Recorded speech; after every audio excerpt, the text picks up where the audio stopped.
Facebook और YouTube के बाद अब आपका पसंदीदा चैनल न्यूज़ 18 डेली हंट पर भी फॉलो करें।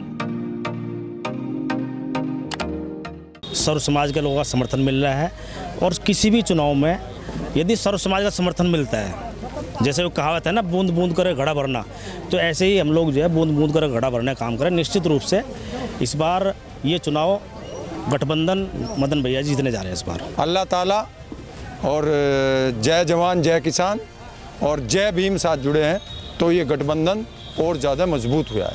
जो हमारे नौजवान हैं वे दर दर की ठोकरें खा रहे हैं, उन्हें नौकरी नहीं दी, ऊपर से अग्निपथ जैसी योजना लाके उनके भविष्य को अंधकार में ही सरकार ने कर दिया। दूसरा मुद्दा है जो हमारा अनुसूचित समाज है, जो वंचित समाज है, जिसे आरक्षण चाहिए था, ये सरकार उस आरक्षण को ख़त्म करना चाहती है। देखो, इसमें सबसे बड़ा फैक्टर है दलित समाज।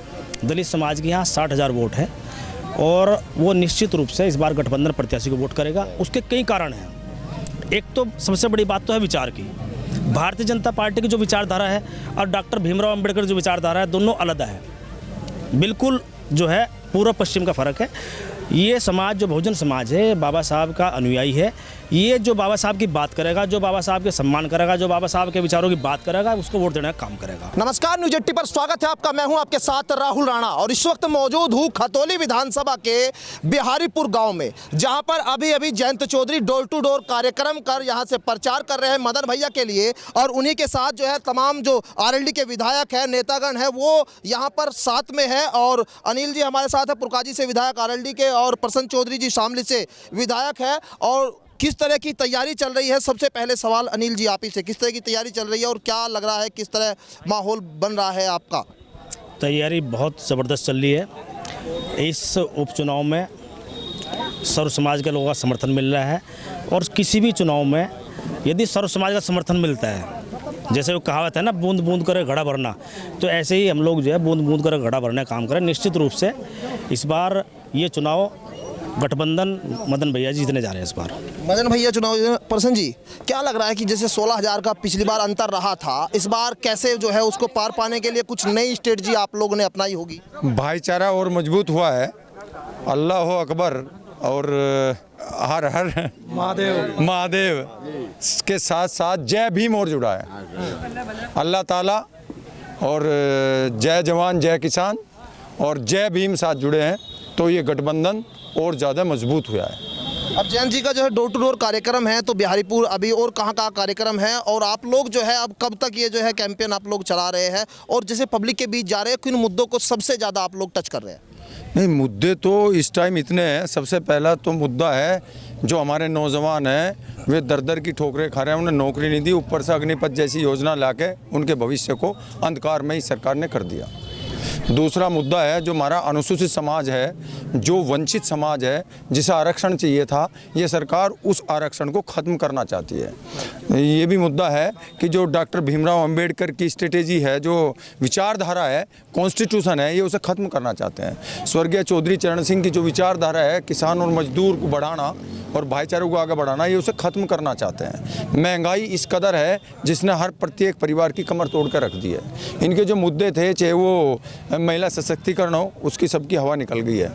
आपने देखा होगा अंकिता भंडारी, हाथरस की घटना, अनेकों घटनाएं, बिल्किस बानो के जो उसके साथ बलात्कार हुआ उन्हें छोड़ रहे हैं। तो ऐसा कोई इस टाइम पे ऐसी स्थिति नहीं है जिस पर हम चुनाव ना लड़ सकें। किसान की यदि बात करें, गन्ने का इन्होंने पिछले साल 25 पैसे किलो का भाव दिया था, अब का वो भी नहीं दिया। एमएसपी की तय करी थी, वो नहीं दिया। तो गन्ने का पेमेंट सही टाइम पे नहीं ये कर रहे हैं। तो मुद्दे अनेकों मुद्दे हैं। और सबसे बढ़िया तो हमें ये लगा है जो हमारे नेता हैं, उन्होंने आदरणीय चौधरी जयंत सिंह और आदरणीय अखिलेश यादव ने आदरणीय चंद्रशेखर जी को अपने साथ जोड़ा है।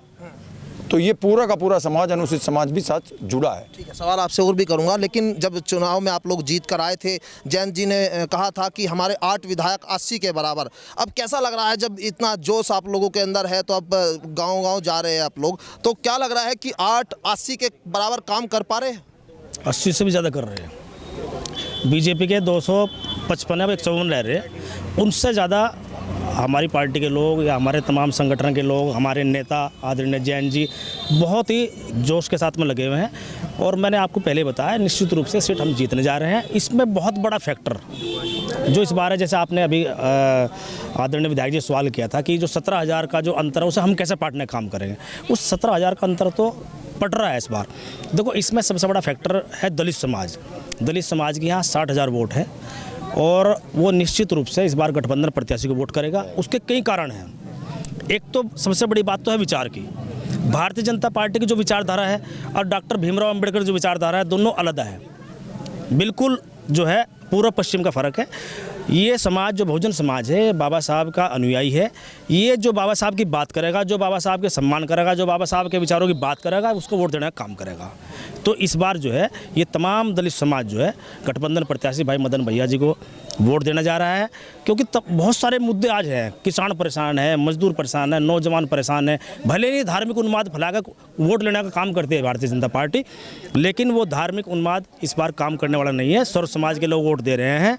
और आज आप देख सकते हो भारतीय जनता पार्टी की सरकार जब से सेंटर में आई है, तब से उत्तर प्रदेश में आई है, किसी भी नौजवान को नौकरी नहीं मिली। आज मैं इस गांव में हूँ, इस गांव में मैं सुबह पूछ रहा था इन लोगों से, भाई किसी हमारे नौजवान साथी को 8-9 साल में उनको नौकरी मिली? कहने किसी को कोई नौकरी नहीं मिली। तो नौकरियाँ तो ख़त्म कर दी। हमारे दलित समाज को जो भी नौकरियाँ मिलती थी, जो हमारे बड़ों को, बुजुर्गों को या हमारे नौजवान साथियों को, हमारे जिसे भी नौकरियाँ मिली हैं वो रिजर्वेशन के माध्यम से मिली हैं और रिजर्वेशन हमारा खत्म हो गया। आज तमाम सारे पब्लिक सेक्टर को प्राइवेट सेक्टर कर दिया गया। तो स्लो पॉइजन देकर रिजर्वेशन तो धीरे धीरे भारतीय जनता पार्टी ने समाप्त कर दिया। वो तो इस देश के अंदर जो दलितों का, मजदूरों का, जो गरीब आदमी का जो अस्तित्व है उसको मिटा देना चाहती है और ये ऐसा नहीं होगा। ये बहुजन समाज जो है जाग चुका है, ये भारतीय जनता पार्टी के विचार के खिलाफ वोट करेगा। ठीक है, आखिरी एक सवाल आपसे प्रसन्न जी।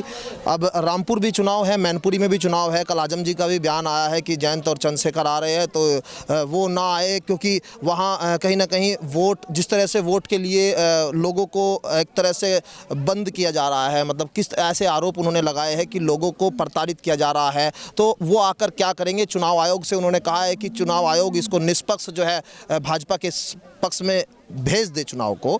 आप लोग वहां जाएंगे क्या? आप लोगों ने कुछ ऐसा बनाया है कि आप मैनपुरी और रामपुर में भी आप जाएंगे, जिस तरह से अभी क्योंकि आप लोग हमेशा कहते हैं कि आरएलडी के 8 विधायक नहीं बल्कि जो गठबंधन के विधायक हैं सब एक साथ हैं। देखो ऐसा है, ये तो इस सरकार का सौतेला व्यवहार है और जाति करती है, ये धर्म के आधार पर करती है।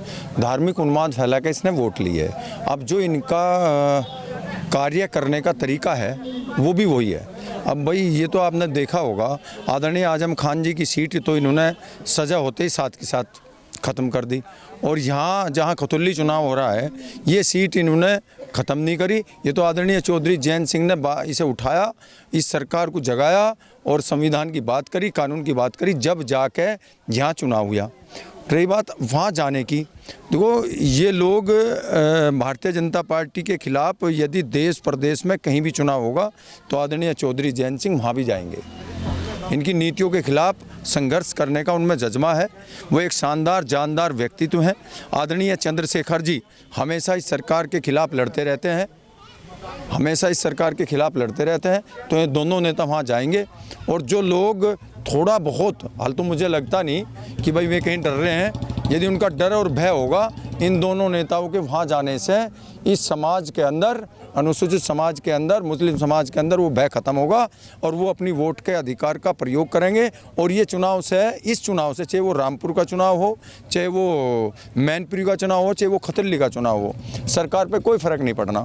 केवल और केवल उन विचारधाराओं को समर्थन देने का चुनाव है और उन ऐसी ताकतों को सबक सिखाने का चुनाव है जो सौतेला व्यवहार करती हैं, जो हिंदू मुस्लिम में फ़र्क करके और यहाँ उन पर सौतेला व्यवहार करती हैं, धार्मिक उन्माद फैलाती हैं, जातिवाद फैलाती हैं, युवाओं की नौकरी छीनती हैं, अनुसूचित समाज का आरक्षण छीनती हैं, किसानों को उनका भाव नहीं देते, उचित भाव मूल्य, जो मंडियों को ख़त्म करना चाहते हैं। तो केवल विचारधारा का चुनाव है।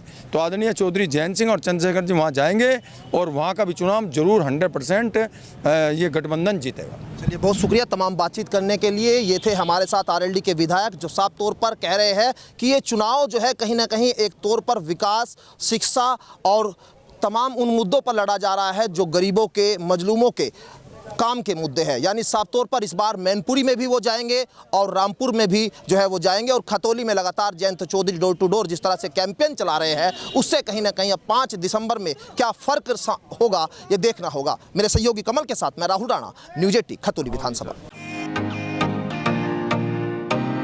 फेसबुक और यूट्यूब के बाद अब आपका पसंदीदा चैनल न्यूज़ 18 डेली हंट पर भी फॉलो करें।